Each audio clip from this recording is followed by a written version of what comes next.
আমার গাড়িরও তেল প্রায় শেষ হয়ে যাওয়ার উপর। 1 ঘন্টার মতো এই রাস্তায় কাটিয়ে দিলাম। একদিকে তেল পাই না, আর একদিকে তেল যা আছে ওই তেল না পাওয়া ভাইদের কষ্টের কারণে এই তেলও শেষ। সংসদে যখন সরকারি দলের মন্ত্রীরা কথা বলেন, এমপিরা কথা বলেন, তখন মনে হয় বাংলাদেশে এখন দুধের নহর নয়, তরল সোনার নহর এখন বয়ে যাচ্ছে।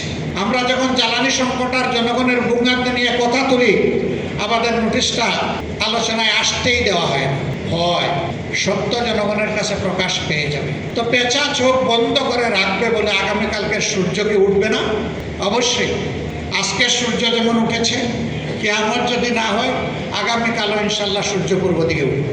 পেঁচার চোখ বন্ধ থাকার উপর সূর্যের উঠা না উঠা নির্ভর করবে না ইনশাল্লাহ।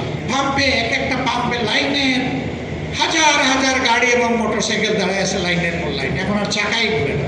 সেদিন দেখলাম যে একটা গাড়ি তেল নাই, এখন গাড়ি ছাড়া আবার তেলও দিলে না। এই জন্য গাড়ির সামনে গরুর গাড়ি দিয়ে গাড়ি টানতেছে।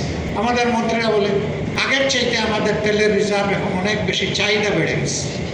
তো তোমাদের তাইলে ব্যবস্থাপনার দুর্বলতা, এটা তোমরা শুধরে উঠো না কেন? জনগণকে কেন ভোগান্তি করছে? আজকে সেই গাড়ির চাপে পড়ে আমার গাড়িরও তেল প্রায় শেষ হয়ে যাওয়ার উপর। 1 ঘন্টার মতো এই রাস্তায় কাটিয়ে দিলাম। একদিকে তেল পাই না, আর একদিকে তেল যা আছে ওই তেল না পাওয়া ভাইদের কষ্টের কারণে এই তেলও শেষ। শুধু কি গাড়ির তেল? কৃষি নির্ভর একটা দেশে এই মৌসুমে খামারিরা হা করে চেয়ে আছে, তাদের ফসলে সেচ করবে, পানি দিবে, নাই।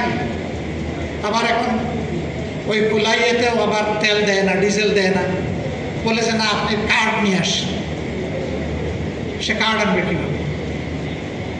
এখন তাইলে পাম্পগুলো অটোমেটিক্যালি বন্ধ হয়ে যাবে।